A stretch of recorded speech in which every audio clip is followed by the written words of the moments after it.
আমার নাম অবিনাশ মুখোপাধ্যায়।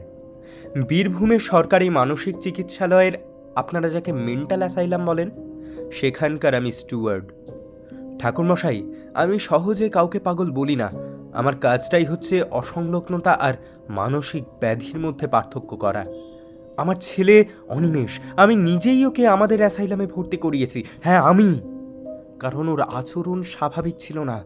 মাঝরাতে উঠে কারোর সঙ্গে কথা বলতো যেখানে কেউ নেই, নিজের শরীর নিজেই আছড়াতো, বলতো ওরা দেওয়ালের ভেতর হাঁটে।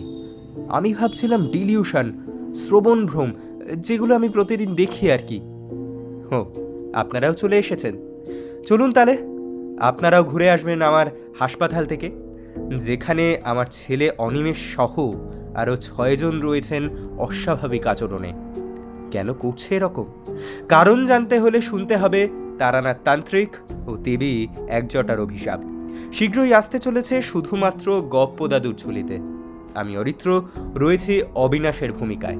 আর হ্যাঁ, সাবস্ক্রাইব করতে ভুলবেন না কিন্তু। নমস্কার।